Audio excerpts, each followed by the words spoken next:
This Wednesday, we sit down with the heads of the APP World Tour and WPA. We also spend time with 5-time World Champion Izzi Gomez, and Zane has a challenge for us, no matter where you live. This and more, all on Immersed TV. Welcome to our first episode of Immersed TV. I'm your host, Drew with you, and we got a lot to talk about, so let's get right into it. 2020 has definitely not gone according to plan.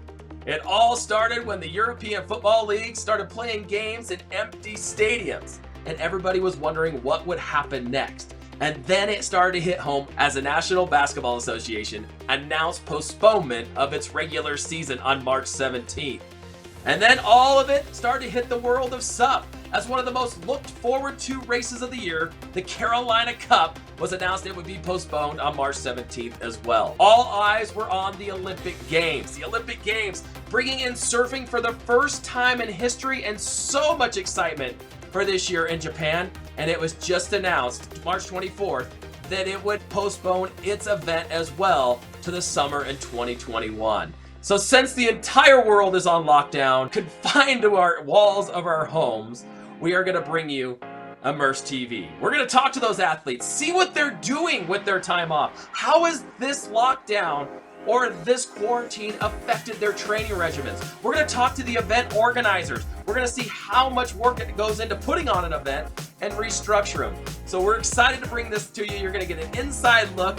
And I'll tell you what, the first person we're going to talk to, our CEO of the APP World Tour and the man behind all the magic, Tristan Boxberg, joins us from his quarantine in Portugal. I thought it'd be great to have you as my first guest just to talk about the tour this year. Obviously affected by the COVID-19 outbreak, and I know 2020, everybody was looking forward to it. Yeah, it's one of those things. I think global sports leagues are all facing the same problems. The IOC just canceled the Olympics. I saw M2O the other day, closer to home, they got canceled. It's just an unfortunate reality that we're all living in right now, and we're learning by the day how to cope with it. What we really looked at was, obviously we have athletes from so many different countries across the world coming to compete in events, and we don't want this unknown too far out. So, we were sitting at a point where it was a few months ago. This looks to be, the peak's still a ways away, and we wanted to really be thoughtful of the guys preparing, training, being able to know whether they can even travel to the event and take that decision early enough for them to be able to cope with it. So you think Osaka is going to be our first event we see on tour? Is that what you're feeling so far? Well, that's what we're hoping for, but obviously, everything's so uncertain still. With events now being canceled in August, it just, originally it was events getting canceled in April or May when we were starting to look at this decision. Now it's August events getting canceled. So, obviously we're going to be monitoring closely. The last thing we want to do is not be able to start as planned in Osaka. It was such a great event last year. We're really looking forward to this year's event. Yeah. And I got to ask you this question. You and I have worked together a long time. You have some amazing tour stops throughout the year. What is your favorite? I really look forward to going to every stop. So you're not going to answer my question. I don't play favorites, Drew. I appreciate that. Well, Tristan, we want to thank you for jumping on the show. I'm sure we'll be talking to you a lot throughout the season here on Immersed TV. And again, thank you. Be safe there in Portugal, and we'll talk to you soon. From the elite pro level of the World Tour to one of the most anticipated races of the year, which I mentioned earlier was the Carolina Cup, let's talk to the head of the WPA, Byron Kurt, and know how it all went down. Byron. Thank you very much. Pleasure to be here and keep everyone updated in the paddling world. Byron, clearly it's been a year of adaptation. Everybody was so looking forward to 2020 as being their year, and then it all kind of fell apart. Why don't you talk us through what 2020 was actually set up like before all this went down? At the start of the year, we had a great schedule going, just like we did last year with the WPA APP qualifying series. And Byron, you touched on something particular there about all the events having to look at the details of what's going on now. What was the deciding factor in postponing this year's event? Well, we want to try to keep each event intact. Everyone looks forward to these events. Carolina Pro-Am, it's been going for 6 years. Carolina Cup in its 10th year. We wanted to try to keep them intact as much as possible to try to keep things going. So while it was a lot of work, last minute work, especially the last few weeks, it's worth it, and worth it to keep the events intact and everyone can get updated with the event schedule on the World Paddle Association and also on our Facebook as well. Hey, Byron, thanks for joining us. Really appreciate all the information. I'm sure we'll be checking in with you again, and keep up the good work and stay safe. Now from the West Coast, we now head to the East Coast, New York. Then we're joined with the publisher of Stand Up Journal, Evelyn O'Dorsey. Evelyn, how you doing? Hey, Drew, thanks so much. You know, it's great to be here and just connect with everybody globally like this. New York is kind of in an interesting spot right now. Things are feeling pretty intense. You know, the governor just made the decision to shut down all non-essential businesses. And it's just, you know, as you can imagine, it sends a shockwave through the community and a lot of concern regarding, you know, economic fallout and whatnot. So we're trying to balance some of those energies at the moment. And thanks, Evelyn. You be safe there in New York. And now we're going to move to Brazil, where we have the editor of the Aloha Spirit Club, Luciano, who's going to give us an update of what's happening all the way over in Brazil in relation to COVID-19. Luciano, how are you? Hi, it's a pleasure to be here. Right now in Brazil, everybody is inside their houses waiting for next steps for authorities.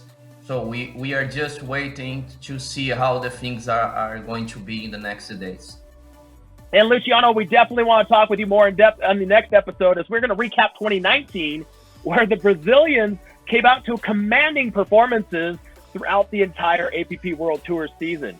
How are the Brazilians shaping up for this year? One I think I had to say is the Brazilians are ready to rock in the tour. Well, I bet they are. Luciano, can't wait to catch you on the next episode. And again, we'll dive into the Brazilian storm, as a lot of people call them. And definitely going to hear a lot of those Brazilian names commentated throughout the World Tour. So thanks for taking the time to join us today. Yeah, for sure. It's a pleasure. And ladies and gentlemen, don't go anywhere. We're going to be back in 15 seconds with more Immersed TV, part of the APP World Tour media team. And we got Dave Boehne as he talks to 5-time World Tour champion Izzy Gomez. Don't go anywhere.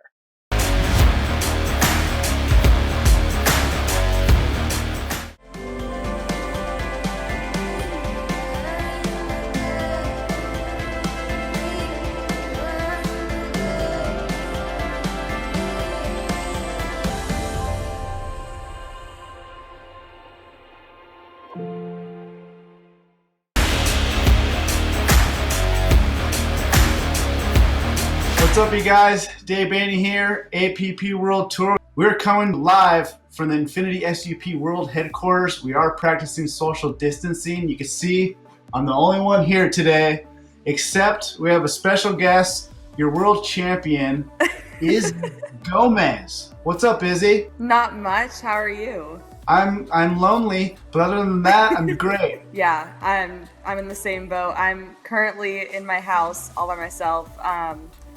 Yeah, it's been difficult. I feel like I'm going slightly insane, but that's okay. All right, Izzy. Well, now that you're, living with that 5th world title, I was there for your first world title. To see you win all these titles year after year, it's been really incredible. How do you feel walking around with 5 of those crowns on your head? A lot has changed since my first season on tour. I think the first event I did was Turtle Bay, and I want to say it was 13 or 14. And just from then to now, it's been pretty crazy because, I feel like up until I was 15, I would basically cry before every heat because I was so nervous. I remember being in Sayulita before you won the gold, like how gnarly stressed out you were and crying and stuff. Oh my gosh. And at that point, I haven't really hung out with you all that much, so I was like, wow. Izzy's like, whoa, she's a head case a little bit, Yeah. But you're totally different from now. 15. Yeah. But now that I'm able, obviously I'm older, it's come with age, I'm able to handle it by myself and just have fun, really. Let's talk about last year, though, your 5th world title. You won every event, I believe, but you got second at the first event, Sunset, right? Walk us through. Sunset's always been kind of my favorite wave on tour. Yeah, I ended up making the final, and then unfortunately I broke my board, so that gave me second place there, which isn't too bad, but I'm there to win. So that was good. We got really fun waves, and I was happy. So from Sunset, we went to New York City, and you ended up winning that event. yeah, I love New York, and that was a really fun event. And yeah, I mean, I feel like I definitely have my work cut out for me in the final, because Yuka is pretty small and light, and she knows how to surf small waves, and I was just almost looking for like the one big maneuver sections, and she was getting lucky down the beach with some like smaller little runners. So I just kind of got lost at sea for a minute there, but then I found my rhythm again. So yeah. And then I actually missed Barbados, which I was super bummed because obviously you guys scored waves. I had such a good time there because, I mean, I love warm water and clear water and just like amazing weather. So it was just such a nice venue for everyone. And I feel like the level of surfing that was on display there from the men and the women was just like next level. So I don't remember us talking about it, or if you knew that you could seal it up at that event with a win. But I remember listening on the live feed, they kind of figured that out. It was after my semifinal heat, and because we had no idea at this point. So Evelyn came up to me and she was like, "Hey, I just want to let you know that if Shaq doesn't make this heat, you win the world title." And I was like, "Wait, what?" Like I had no idea. So that was a really good surprise. I know like Laura Clayton was right next to me. Like when I found out I won the title, and like it was just really fun to just be surrounded by, you know, like your good friends, and yeah, I was so happy. I mean, 5 times sounds pretty cool, and I know everyone's definitely excited and waiting and anticipating what's coming this year, and excited to see you on tour. Still going to be a great event, great year. Izzy's going to be there. I'll be there. Everyone's going to be there. So thanks for tuning in, and we'll talk to you soon. Thank you. Bye. Thanks. Stay safe. And now, as part of the show, we're going to talk the eco part, ladies and gentlemen. And we're going to step out of the box a little bit with a very high-energy athlete, as you could say, who's always, no matter where he's at, thinking eco. And Zane Schweitzer, we all know the name. He's going to talk a little bit about eco living. Take a look. Aloha and welcome to Zane's Deep Blue Life. I'm your host, Zane Keikoa Schweitzer, world champion waterman, published author, and ocean activist. And I'm here in beautiful Maui, Hawaii.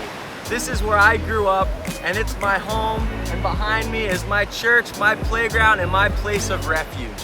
Did you guys know that up to 75% of the oxygen we breathe comes from the ocean? So today's tip is actually a challenge. I'm challenging you guys to take on a pocket of plastic challenge. Whether you're going through the forest or park near your house or at the beach, take on a pocket of plastic challenge where you bring out of your natural environment a little bit of trash. And that's your simple tip for today's episodes of Zane's Deep Blue Life. Aloha and mahalo. And ladies and gentlemen, as we wrap up our first show of Immersed TV, I'm going to go over a few things that maybe you could keep yourself busy with, or the Dreu with you top 3 of the day. A few things to check out to keep you busy while you're stuck at home on the couch and trying to avoid your wife or girlfriend. Well, how about Casper Seifert, APP World Tour champion? His new documentary of his Viking crossing is now on Red Bull TV. Check that out. He's showcasing how he did that and all the trials and tribulations that went through to it. Amazing doc, and Casper has been posting shots of that on his Instagram all throughout the year. Definitely something to check out, Red Bull TV. Another one to watch out for that I just watched the other night, Saving Jaws by Keone Borthorpe. And I'll tell you what, this thing is phenomenal. Shows how important sharks are to the ecosystem and to the world, and how we need to preserve this precious resource. So check that out on Amazon Prime. And lastly, if you're really bored and you might have a little bit of fishing life in you, well, Wild Fish, Wild Places, hosted by yours truly, Dreu with you, Season 6 right now on Amazon Prime. We check out some of the most remote places of the globe, and we catch these monster fish with big teeth. So if you're really bored, Wild Fish, Wild Places, catch it. Season 6 is up now, and Season 7 will be soon to follow. So that's it from me here on Immersed TV. I can't wait to join in with you guys next time as we take a deep dive into the amazing season of 2019. It was very exciting. We checked out some amazing places in 2019, and we're going to bring that all back and talk about it right here live with you. So thanks for joining us here today. On behalf of all of the APP media staff, thanks for tuning in, and have a good day.